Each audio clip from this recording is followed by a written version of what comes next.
بسم الله الرحمن الرحيم. الحمد لله الذي أنزل على عبده الكتاب ولم يجعل له عوجا قيما لينذر بأسا شديدا من لدنه ويبشر المؤمنين الذين يعملون الصالحات أن لهم أجرا حسنا ماكثين فيه أبدا وينذر الذين قالوا اتخذ الله ولدا ما لهم به من علم ولا لآبائهم كبرت كلمة تخرج من أفواههم إن يقولون إلا كذبا فلعلك باخع نفسك على آثارهم إن لم يؤمنوا بهذا الحديث أسفا إنا جعلنا ما على الأرض زينة لها لنبلوهم أيهم أحسن عملا وإنا لجاعلون ما عليها صعيدا جرزا أم حسبت أن أصحاب الكهف والرقيم كانوا من آياتنا عجبا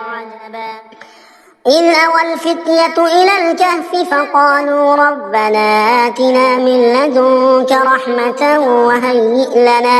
وهيئ لنا من أمرنا رشدا فضربنا على آذانهم في سنين عددا ثم بعثناهم لنعلم أي الحزبين أحصى لما لبثوا أمدا نحن نقص عليك نبأهم بالحق إنهم فتية آمنوا بربهم وزدناهم هدى وربطنا على قلوبهم إذ قاموا فقالوا ربنا رب السماوات والأرض لن ندعو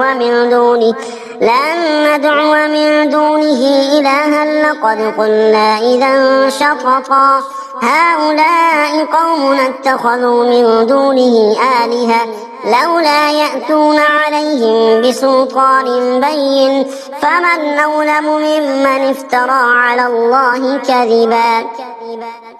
وإذ اعتزلتموهم وما يعبدون إلا الله فأووا إلى الكهف ينشر لكم ربكم من رحمته ويهيئ لكم من أمركم مرفقا وترى الشمس إذا طلعت تزاور عن كهفهم ذات اليمين وإذا غربت تقرضهم ذات الشمال وهم في فجوة منه ذلك من آيات الله من يهد الله فهو المهتد ومن يضلل فلن تجد له وليا مرشدا وتحسبهم أيقاظا وهم رقود ونقلبهم ذات اليمين وذات الشمال وكلبهم باسط ذراعيه بالوصيد لو اطلعت عليهم لوليت منهم فرارا ولملئت منهم رعبا وكذلك بعثناهم ليتساءلوا بينهم قال قائل منهم كم لبثتم قالوا لبثنا يوما أو بعض يوم قالوا ربكم أعلم بما لبثتم فابعثوا أحدكم بورقكم هذه إلى المدينة فلينظر أيها أزكى طعاما فليأتكم برزق منه وليتلطف ولا يشعرن بكم أحدا إنهم إن يظهروا عليكم يرجموكم أو يعيدوكم في ملتهم ولن تفلحوا إذا أبدا وكذلك أعثرنا عليهم ليعلموا أن وعد الله حق وأن الساعة لا ريب فيها إذ يتنازعون بينهم أمرهم فقالوا ابنوا عليهم بنيانا ربهم أعلم بهم قال الذين غلبوا على أمرهم لنتخذن عليهم مسجدا سيقولون ثلاثة رابعهم كلبهم ويقولون خمسة سادسهم كلبهم رجما بالغيب ويقولون سبعة وثامنهم كلبهم قل ربي أعلم بعدتهم ما يعلمهم إلا قليل فلا تمار فيهم إلا مراء ظاهرا ولا تستفت فيهم منهم أحدا ولا تقولن لشيء إني فاعل ذلك غدا إلا أن يشاء الله واذكر ربك إذا نسيت وقل عسى أن يهديني ربي لأقرب من هذا رشدا ولبثوا في كهفهم 300 سنين وازدادوا 9 قل الله أعلم بما لبثوا له غيب السماوات والأرض أبصر به وأسمع ما لهم من دونه من ولي ولا يشرك في حكمه أحدا واتل ما أوحي إليك من كتاب ربك لا مبدل لكلماته ولن تجد من دونه ملتحدا واصبر نفسك مع الذين يدعون ربهم بالغداة والعشي يريدون وجهه ولا تعد عيناك عنهم تريد زينة الحياة الدنيا ولا تطع من أغفلنا قلبه عن ذكرنا واتبع هواه وكان أمره فرطا وقل الحق من ربكم فمن شاء فليؤمن ومن شاء فليكفر إنا أعتدنا للظالمين نارا أحاط بهم سرادقها وإن يستغيثوا يغاثوا بماء كالمهل يشوي الوجوه بئس الشراب وساءت مرتفقا إن الذين آمنوا وعملوا الصالحات إنا لا نضيع أجر من أحسن عملا أولئك لهم جنات عدن تجري من تحتهم الأنهار يحلون فيها من أساور من ذهب ويلبسون ثيابا خضرا من سندس واستبرق متكئين فيها على الأرائك نعم الثواب وحسنت مرتفقا واضرب لهم مثلا الرجلين جعلنا لأحدهما جنتين من أعناب وحففناهما بنخل وجعلنا بينهما زرعا كلتا الجنتين آتت أكلها ولم تظلم منه شيئا وفجرنا خلالهما نهرا وكان له ثمر فقال لصاحبه وهو يحاوره أنا أكثر منك مالا وأعز نفرا ودخل جنته وهو ظالم لنفسه قال ما أظن أن تبيد هذه أبدا وما أظن الساعة قائمة ولئن رددت إلى ربي لأجدن خيرا منها منقلبا قال له صاحبه وهو يحاوره وكفرت بالذي خلقك من تراب ثم من نطفة ثم سواك رجلا لكن هو الله ربي ولا أشرك بربي أحدا ولولا إذ دخلت جنتك قلت ما شاء الله لا قوة إلا بالله إن ترني أنا أقل منك مالا وولدا فعسى ربي أن يؤتيني خيرا من جنتك ويرسل عليها حسبانا من السماء فتصبح صعيدا زلقا أو يصبح ماؤها غورا فلن تستطيع له طلبا وأحيط بثمره فأصبح يقلب كفيه على ما أنفق فيها وهي خاوية على عروشها ويقول يا ليتني لم أشرك بربي أحدا ولم تكن له فئة ينصرونه من دون الله وما كان منتصرا هنالك الولاية لله الحق هو خير ثوابا وخير عقبا واضرب لهم مثل الحياة الدنيا كماء أنزلناه من السماء فاختلط به نبات الأرض فأصبح هشيما تذروه الرياح وكان الله على كل شيء مقتدرا. المال والبنون زينة الحياة الدنيا والباقيات الصالحات خير عند ربك ثوابا وخير أملا. ويوم نسير الجبال وترى الأرض بارزة وحشرناهم فلم نغادر منهم أحدا وعرضوا على ربك صفا لقد جئتمونا كما خلقناكم أول مرة بل زعمتم أن لن نجعل لكم موعدا. ووضع الكتاب فترى المجرمين مشفقين مما فيه ويقولون يا ويلتنا ما لهذا الكتاب لا يغادر صغيرة ولا كبيرة إلا أحصاها ووجدوا ما عملوا حاضرا ولا يظلم ربك أحدا. وإذ قلنا للملائكة اسجدوا لآدم فسجدوا إلا إبليس كان من الجن ففسق عن أمر ربه أفتتخذونه وذريته أولياء من دوني وهم لكم عدو بئس للظالمين بدلا. ما أشهدتهم خلق السماوات والأرض ولا خلق أنفسهم وما كنت متخذ المضلين عضدا. ويوم يقول نادوا شركائي الذين زعمتم فدعوهم فلم يستجيبوا لهم وجعلنا بينهم موبقا. ورأى المجرمون النار فظنوا أنهم مواقعوها ولم يجدوا عنها مصرفا.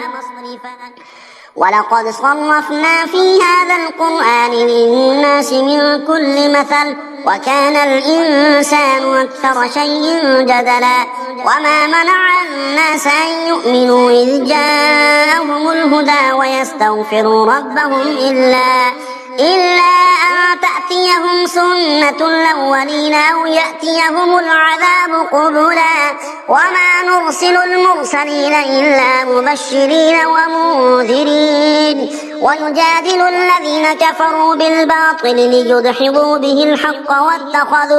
واتخذوا آياتي وما أنذروا هزوا.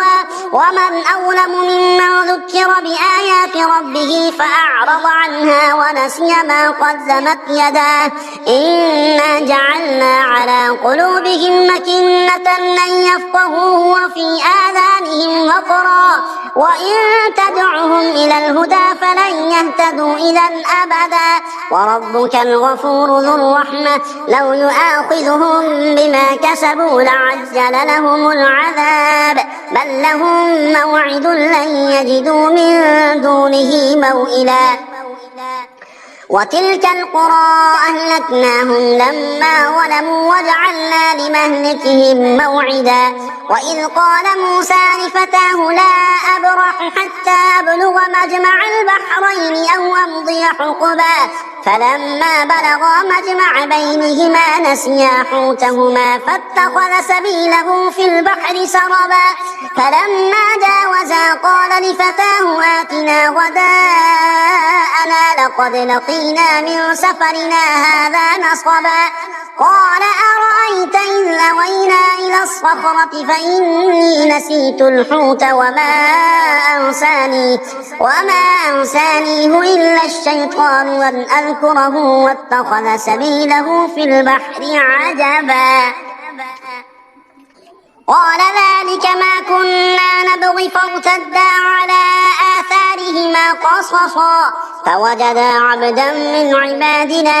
آتيناه رحمة من عندنا وعلمناه من لدنا علما. قال له موسى هل أتبعك على أن تعلمني مما علمت رشدا قال إنك لن تستطيع معي صبرا وكيف تصبر على ما لم تحط به خبرا قال ستجدني إن شاء الله صابرا ولا أعصي لك أمرا قال فإن اتبعتني فلا تسألني عن شيء حتى أحدث لك منه ذكرا.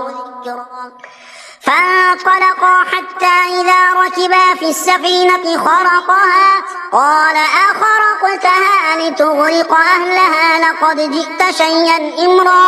قال ألم قل إنك لن تستطيع معي صبرا قال لا تؤاخذني بما نسيت ولا ترهقني من أمري عسرا فانطلقا حتى إذا لقيا غلاما فقتله قال أقتلت نفسا زكية بغير نفس لقد جئت شيئا نكرا قال ألم قل لك إنك لن تستطيع معي صبرا قال إن سألتك عن شيء بعدها فلا تصاحبني قد بلغت من لدني عذرا فانطلقا حتى إذا أتيا أهل قرية استطعما أهلها فابوا أن يضيفوهما فوجدا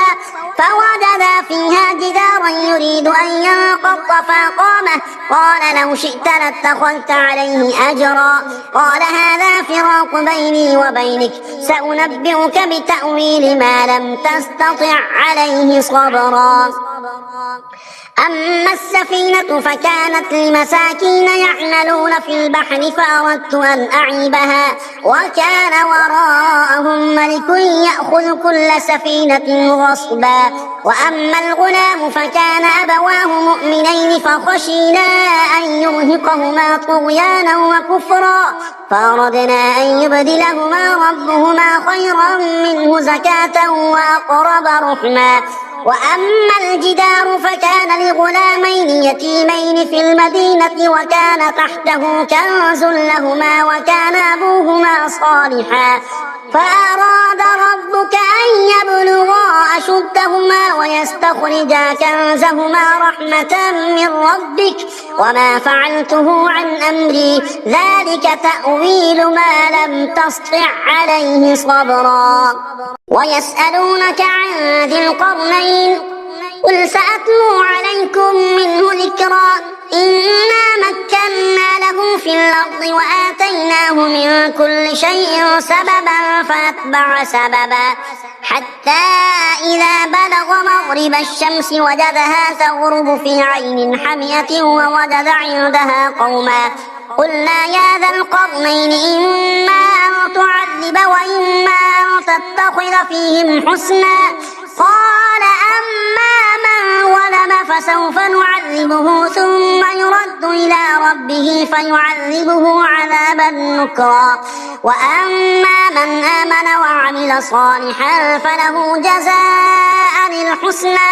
وسنقول له من أمرنا يسرا ثم أتبع سببا حتى إذا بلغ مطلع الشمس وجدها تطلع على قوم لم نجعل لهم من دونها سترا كذلك وقد أحطنا بما لديه خبرا ثم أتبع سببا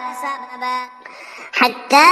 إذا بلغ بين السدين وجد من دونهما قوما لا يكادون يفقهون قولا قالوا يا ذا القرنين إن يأجوج ومأجوج مفسدون في الأرض فهل نجعل لك خرجا على أن تجعل بيننا وبينهم سدا قال ما مكني فيه ربي خير فأعينوني بقوة أجعل بينكم وبينهم ردما آتوني زبر الحديد حتى إذا ساوى بين الصدفين قال انفخوا حتى إذا جعله نارا قال آتوني يفرغ عليه قطرا فما استطاعوا أن يظهروه وما استطاعوا له نقبا قال هذا رحمة من ربي فإذا جاء وعد ربي جعله دكا وكان وعد ربي حقا وتركنا بعضهم يومئذ يموج في بعض ونفخ في الصور فجمعناهم جمعا وعرضنا جهنم يومئذ للكافرين عرضا الذين كانت أعينهم في غطاء عن ذكري وكانوا لا يستطيعون سمعا أفحسب الذين كفروا أن يتخذوا عبادي من دوني أولياء إنا أعتدنا جهنم للكافرين نزلا قل هل ننبئكم بالأخسرين أعمالا الذين ضل سعيهم في الحياة الدنيا وهم يحسبون أنهم يحسنون صنعا أولئك الذين كفروا بآيات ربهم ولقائه فحبطت أعمالهم فلا نقيم لهم يوم القيامة وزنا ذلك جزاؤهم جهنم بما كفروا واتخذوا آياتي ورسلي هزوا إن الذين آمنوا وعملوا الصالحات كانت لهم جنات الفردوس نزلا خالدين فيها لا يبغون عنها حولا قل لو كان البحر مدادا لكلمات ربي لنفد البحر قبل أن تنفد كلمات ربي ولو جئنا بمثله مددا قل إنما أنا بشر مثلكم يوحى إلي أنما إلهكم إله واحد فمن كان يرجو لقاء ربه فليعمل عملا صالحا ولا يشرك بعبادة ربه أحدا. بسم الله الرحمن الرحيم الحمد لله الذي أنزل على عبده الكتاب ولم يجعل له عوجا قيما لينذر بأسا شديدا من لدنه ويبشر المؤمنين الذين يعملون الصالحات أن لهم أجرا حسنا ماكثين فيه أبدا وينذر الذين قالوا اتخذ الله ولدا ما لهم به من علم ولا لآبائهم كبرت كلمة تخرج من أفواههم إن يقولون إلا كذبا فلعلك باخع نفسك على آثارهم إن لم يؤمنوا بهذا الحديث أسفا إنا جعلنا ما على الأرض زينة لها لنبلوهم أيهم أحسن عملا وإنا لجاعلون ما عليها صعيدا جرزا أم حسبت أن أصحاب الكهف والرقيم كانوا من آياتنا عجبا إذ أوى الفتية إلى الكهف فقالوا ربنا آتنا من لدنك رحمة وهيئ لنا من أمرنا رشدا فضربنا على آذانهم في سنين عددا ثم بعثناهم لنعلم أي الحزبين أحصى لما لبثوا أمدا نحن نقص عليك نبأهم بالحق إنهم فتية آمنوا بربهم وزدناهم هدى وربطنا على قلوبهم إذ قاموا فقالوا ربنا رب السماوات والأرض لن ندعو من دونه إلها لقد قلنا إذا شططا هؤلاء قومنا اتخذوا من دونه آلهة لولا يأتون عليهم بسلطان بين فمن أظلم ممن افترى على الله كذبا وإذ اعتزلتموهم وما يعبدون إلا الله فأووا إلى الكهف ينشر لكم ربكم من رحمته ويهيئ لكم من أمركم مرفقا وترى الشمس إذا طلعت تزاور عن كهفهم ذات اليمين وإذا غربت تقرضهم ذات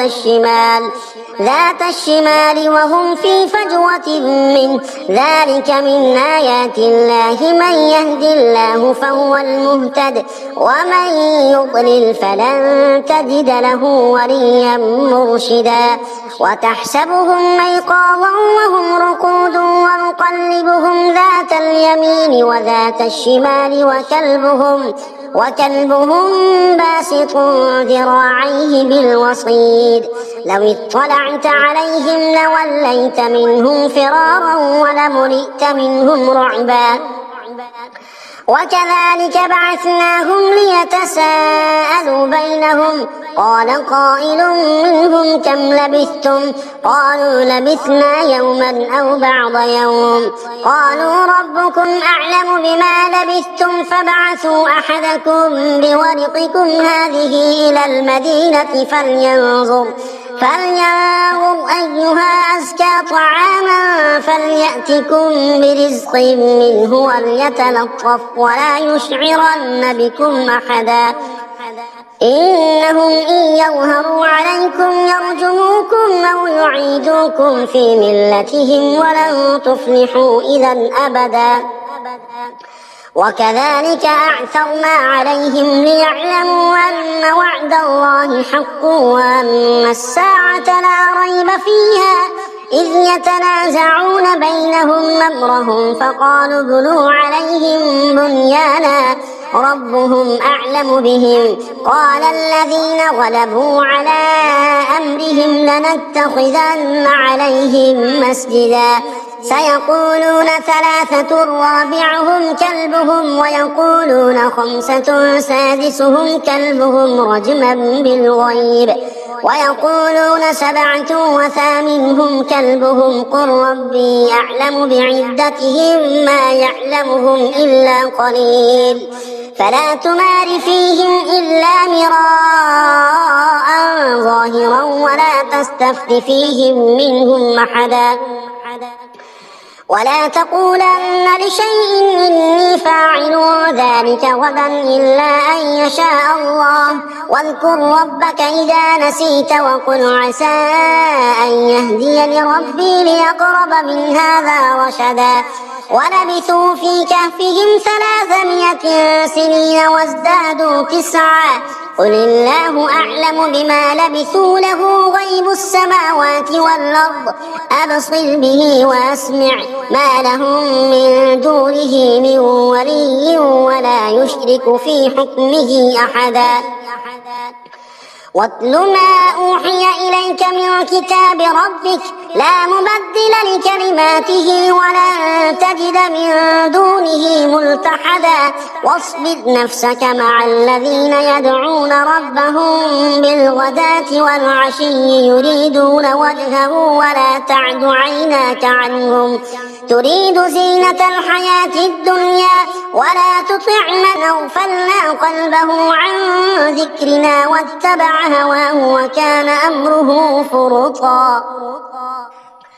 وقل الحق من ربكم فمن شاء فليؤمن ومن شاء فليكفر إنا أعتدنا للظالمين نارا أحاط بهم سرادقها وإن يستغيثوا يغاثوا بماء كالمهل يشوي الوجوه بئس الشراب وساءت مرتفقا إن الذين آمنوا وعملوا الصالحات إنا لا نضيع أجر من أحسن عملا أولئك لهم جنات عدن تجري من تحتهم الأنهار يحلون فيها من أساور من ذهب ويلبسون ثيابا خضرا من سندس واستبرق متكئين فيها على الأرائك نعم الثواب وحسنت مرتفقا واضرب لهم مثلا الرجلين جعلنا لأحدهما جنتين من أعناب وحففناهما بنخل وجعلنا بينهما زرعا كلتا الجنتين آتت أكلها ولم تظلم منه شيئا وفجرنا خلالهما نهرا وكان له ثمر فقال لصاحبه وهو يحاوره أنا أكثر منك مالا وأعز نفرا ودخل جنته وهو ظالم لنفسه قال ما أظن أن تبيد هذه أبدا وما أظن الساعة قائمة ولئن رددت إلى ربي لأجدن خيرا منها منقلبا. قال له صاحبه وهو يحاوره وكفرت بالذي خلقك من تراب ثم من نطفة ثم سواك رجلا لكن هو الله ربي ولا أشرك بربي أحدا. ولولا إذ دخلت جنتك قلت ما شاء الله لا قوة إلا بالله إن ترني أنا أقل منك مالا وولدا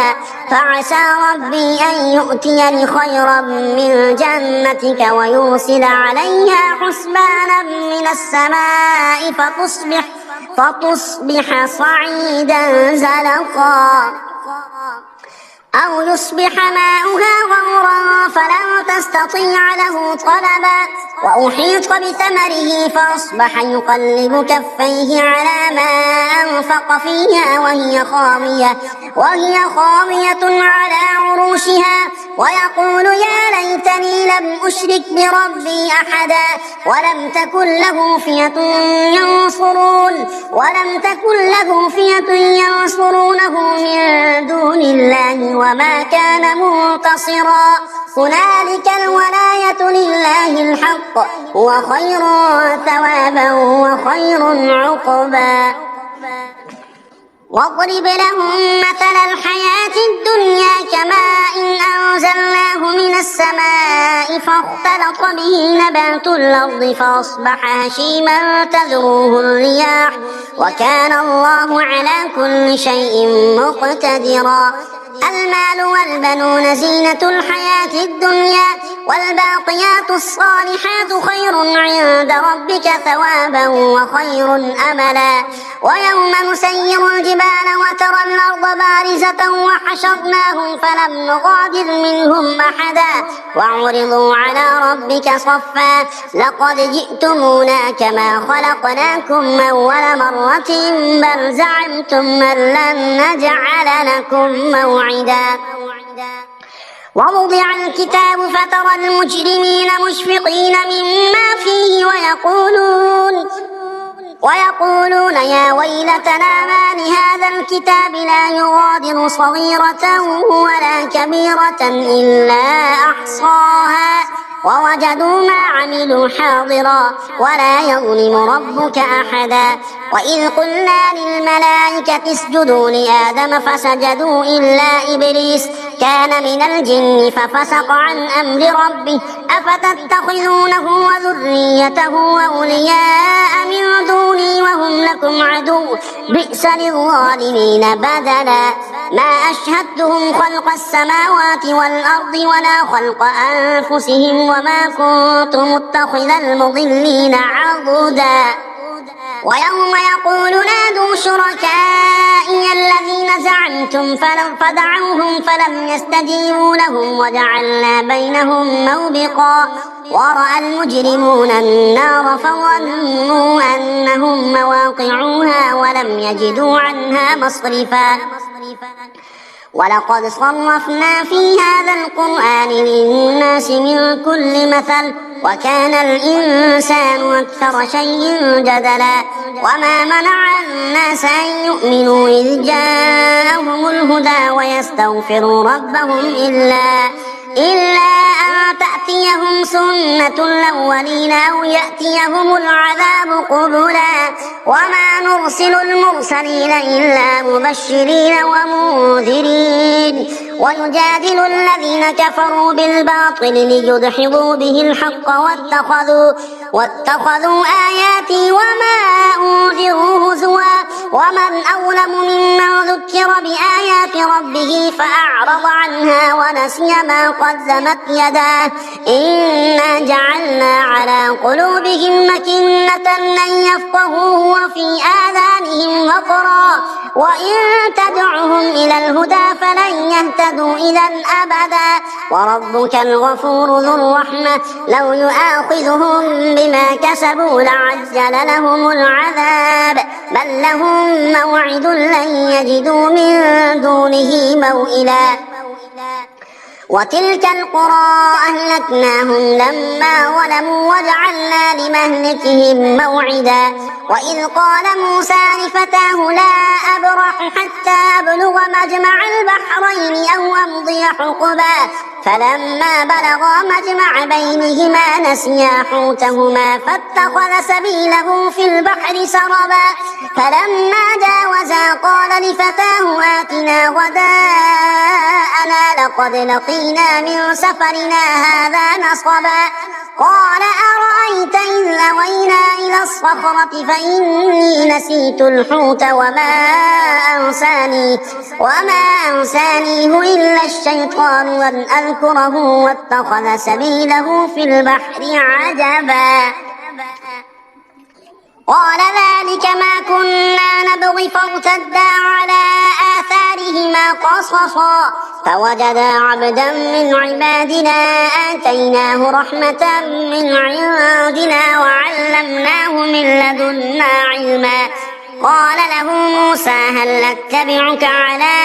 أن تعلمني مما علمت رشدا قال إنك لن تستطيع معي صبرا وكيف تصبر على ما لم تحط به خبرا قال ستجدني إن شاء الله صابرا ولا أعصي لك أمرا قال فإن اتبعتني فلا تسألني عن شيء حتى أحدث لك منه ذكرا فانطلقا حتى إذا ركبا في السفينة خرقها قال أخرقتها لتغرق أهلها لقد جئت شيئا إمرا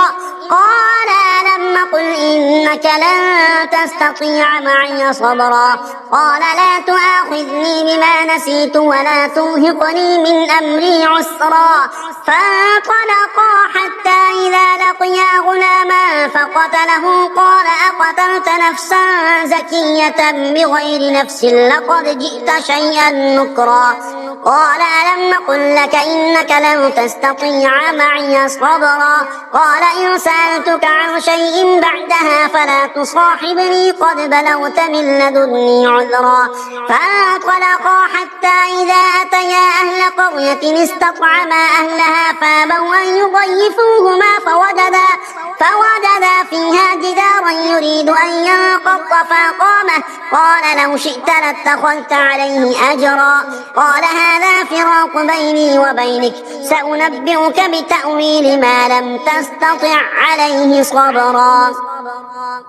أما السفينة فكانت لمساكين يعملون في البحر فأردت أن أعيبها وكان وراءهم ملك يأخذ كل سفينة غصبا وأما الغلام فكان أبواه مؤمنين فخشينا أن يرهقهما طغيانا وكفرا فأردنا أن يبدلهما ربهما خيرا منه زكاة وأقرب رحما وأما الجدار فكان لغلامين يتيمين في المدينة وكان تحته كنز لهما وكان أبوهما صالحا فأراد ربك أن يبلغا أشدهما ويستخرجا كنزهما رحمة من ربك وما فعلته عن أمري ذلك تأويل ما لم تسطع عليه صبرا ويسألونك عن ذي القرنين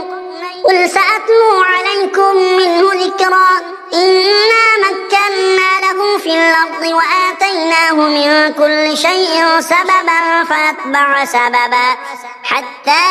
إذا بلغ مغرب الشمس وجدها تغرب في عين حمئة ووجد عندها قوما قلنا يا ذا القرنين إما أن تعذب وإما أن تتخذ فيهم حسنا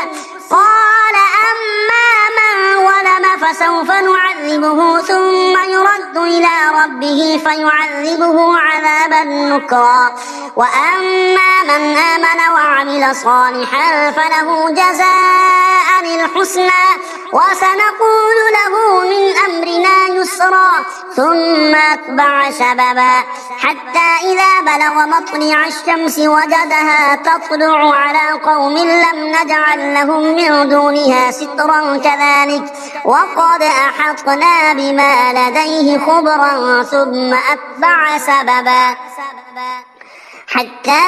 إذا بلغ بين السدين وجد من دونهما قوما لا يكادون يفقهون قولا قالوا يا ذا القرنين إن يأجوج ومأجوج مفسدون في الأرض فهل نجعل لك خرجا على أن تجعل بيننا وبينهم سدا قال ما مكني فيه ربي خير فأعينوني بقوة أجعل بينكم وبينهم ردما آتوني زبر الحديد حتى إذا ساوى بين الصدفين قال انفخوا حتى إذا جعله نارا قال آتوني يفرغ عليه قطرا فما استطاعوا أن يظهروه وما استطاعوا له نقبا قال هذا رحمة من ربي فإذا جاء وعد ربي جعله دكا وكان وعد ربي حقا وتركنا بعضهم يومئذ يموج في بعض ونفخ في الصور فجمعناهم جمعا وعرضنا جهنم يومئذ للكافرين عرضا الذين كانت أعينهم في غطاء عن ذكري وكانوا لا يستطيعون سمعا أفحسب الذين كفروا أن يتخذوا عبادي من دوني أولياء إنا أعتدنا جهنم للكافرين نزلا قل هل ننبئكم بالأخسرين أعمالا الذين ضل سعيهم في الحياة الدنيا وهم يحسبون أنهم يحسنون صنعا أولئك الذين كفروا بآيات ربهم ولقائه فحبطت أعمالهم فلا نقيم لهم يوم القيامة وزنا ذلك جزاؤهم جهنم بما كفروا واتخذوا آياتي ورسلي هزوا إن الذين آمنوا وعملوا الصالحات كانت لهم جنات الفردوس نزلا